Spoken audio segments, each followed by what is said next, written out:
afraid of Americans. Yeah, I'm afraid of the world. And I'm afraid I can't help it. I pledge allegiance to the United States of America, one nation under God, with liberty and justice for all. So for those that know me, they know very well that I'm anti-NFAC. Yeah, I've got 70 fucking videos all about the NFAC, where I exploit them and show the truth and bring what people don't know to the surface, such as your favorite Tejano musician, Grandmaster J, and his bullshit.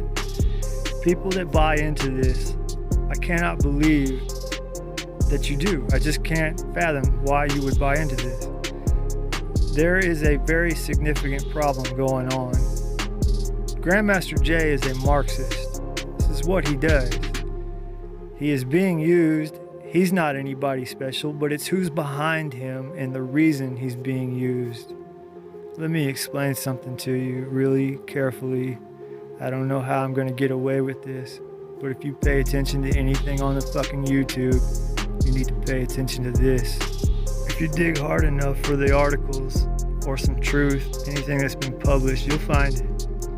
So, quoted from an interview with Jay, this is what he had to say about people who criticize the NFAC, that they're either white people, another race, or you're one of these negroids that hang out with them and got the mentality of them. Now, before I get to where I'm going with all this, I want you to take a note that in this same interview, Jay here is quoted as saying that their enemy is the white folks. Do you understand where this is going yet? Because it's going somewhere. So for all those that want to know what the hell their objective is, he's telling you right here that their enemy is the white folks. Now why, would you ask yourself? Why? What the fuck is this really about? This ain't about oppression. This ain't about the black community. This ain't about the struggle. This ain't about being an Israelite, being the chosen ones, being some religious fanatic that thinks there's going to be a war on white people in America, all in the name of their God. It's retarded. You're ridiculous. Give up that shit. Not only do you shame Christianity and what that's supposed to be for people, but what it's really about, you fool, is you're giving your money to this guy, raising funds for him. You're being taken. Wake up. You're being taken. Take note of what's on his t-shirt. There's an affiliation there. There's a reason why he thrives so well in social media, why he focuses on this particular social media network, why he thrives there so well, why his view counts are out through the roof, why his subscribers are through the roof. It's all bought and paid for. It's all bullshit. It's not real. Now you've got the dumbasses that continue to follow him that are real, but the ideology is what is a threat.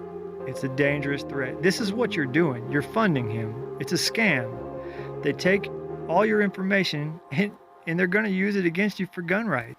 This is what they're doing. They are taking your information. They are profiling you. They are profiling your ass. Wake up. This whole thing is all just a scam. He will make all his money that he can while he does the job, and then your ass is going to face way worse problems. The election was fake. None of that shit even matters. They want a war. You've got to wake up. There's only one way out of it. Let me tell you, racist fucks, something. For all the blame for white people and shit that you got, take a note of who comes to the rescue every time the NFAC has fucked up. Every time someone's been hurt, every time someone hurt themselves, or every time there was an incident, period, it was white people that came to the fucking rescue, despite your racist trash slung at them. It's all about the money, man. So, for people that claim the NFAC operates within the law, you're so fooled, or you're so full of shit yourself. You're not gonna hear Grandmaster J bragging about the laws they break, because that's not part of the game. But I assure you, they do not operate within the law at all. How many of you knew that there were 11 arrests made at the Louisville display, all of which were NFAC members? Members forced their way into the Lynn family stadium. Other protesters blocked the Big Four bridge with their vehicles. There were protesters that were charged with throwing bottles at police. And it stated in here that those charges included interfering with governmental operations. Now think about that. Keep in mind that it is not a government operation for someone to hold a protest. So think really hard what the hell that's about. So earlier in that day, 3 victims were taken to the hospital following shootings reported near Baxter Square Park. Now, Chief of Police released a statement saying 3 people had been hit by gunfire after the gun discharged during the NFAC demonstration. So it is very clear that the only people who have hurt anyone in the NFAC thus far has been the people in the NFAC. And for all you morons that say they aren't affiliated with the NFAC, the police confirmed that the 3 people that were shot were members of the NFAC. I mean, the whole thing is about the NFAC. Wake up! There were 11 fucking arrests made at that protest. Now, I told you I would die for these people. I would die for this. For all you fucking morons that keep calling people cowards, keep saying that white people are the enemy, well, I'm here to tell you right now, I'll die for this. I'll die for these people. I'll die for my cause and for where I stand. So you better wake the fuck up. I doubt I'm alone. As a matter of fact, I promise I'm not. There's gonna come a time you're gonna have to accept what all this is about, what the real reason all this is happening is for. I'm gonna show you, but it's up to you to retain it, to understand it. I'm gonna show you why I would die for this, not just because I love those people, but because I love my country, all of the people in my country, everyone. A message to America. Listen. So before you hear this, let me explain what it is. First, you must understand what the Federal Reserve is, how critical war is to their rise of power, how they maintain that power. They run countries into debt and recession to keep that power. So what happened in Russia with Yugoslavia, you need to understand is what they're trying to do here.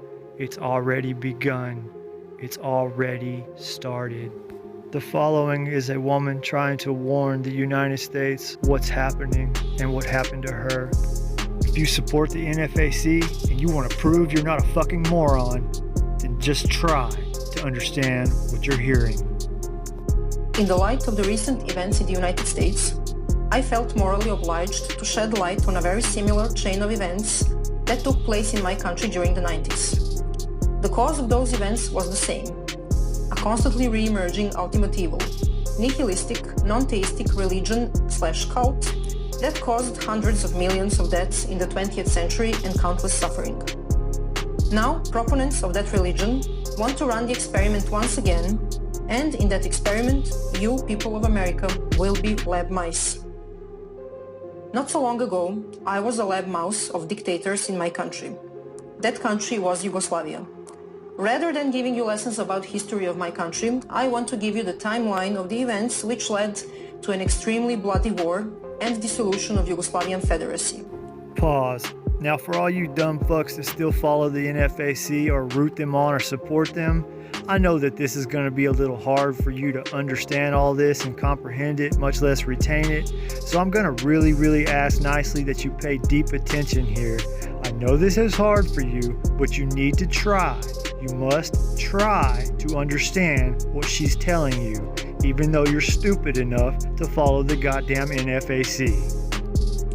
I will leave it to you to make conclusions about similarities with recent events in the United States. In the 1989, the fall of the Berlin Wall marked the victory of the free world over tyrannical monstrosity of communism across the Europe. However, Yugoslav communists didn't feel like letting go of their precious powers. Since the climate in Europe was extremely anti-communist at the time, they knew they needed a new strategy, an ideology that would seduce the masses and keep the power in their hands. So they come up with a very clever idea: to rebrand the communism in Yugoslavia and to change its name into socialism. Not any type of socialism, but a very special type, the National Socialism. Sounds familiar? The playbook they used to progress with their agenda was already tested in Nazi Germany. To establish National Socialism, you must first install hatred in people. In order to create genocidal levels of hatred, you must divide people of one country in well-defined groups. In other words, you must create tribal or groupthink. This can be achieved in different ways. You can divide people by ethnicity, by race, by religion. You can let your imagination go wild. For those that are a little slow still here, what she's saying is that they're using racism to divide the country for a reason, for a purpose. Do you follow me? Since Yugoslavs were white and practically indistinguishable among themselves, the only card they could play was the religion card. Yugoslavia was very mixed religion-wise, and we had Orthodox Christian Serbs, Catholic Croats and Slovenes, and Muslim Bosnians. A perfect starting position. In the next phase, you must start making such social policies so terrible that will inevitably lead to the countless individual disadvantages. When the consequences of such government policies become obvious, you must start claiming that the cause of those inequalities is nothing but discrimination and hatred of one group towards another, and naturally, you must start screaming that those inequalities must be corrected by favoring the oppressed, discriminated group over the oppressor group.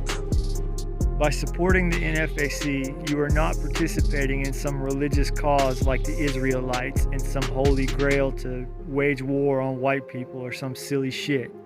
What you're doing is establishing the foundation that they need to drive a wedge between everyone in this country, then implement their policies that will lead into the absolute fall of this country. So understand right now that you are not supporting black communities or black security. You're supporting the oppressor. Enter national quotas for hiring. Now just replace national with race or women. Once the groups are formed and well defined, it's needless to say that all the mainstream media in Yugoslavia were government controlled and were fueling the narrative about mutual discrimination and hatred relentlessly. The growing fear and feeling of insecurity destroyed relationships, marriages, friendships.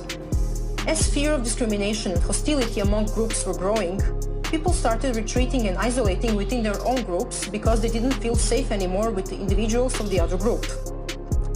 All of a sudden, staged and very well organized mass protests started all over the country. Protests against the oppression and killing of one group by another. At first, those protests were peaceful, but soon enough, rioting and burning started. Now that you have the attention of the public, you need sparks. What is a spark?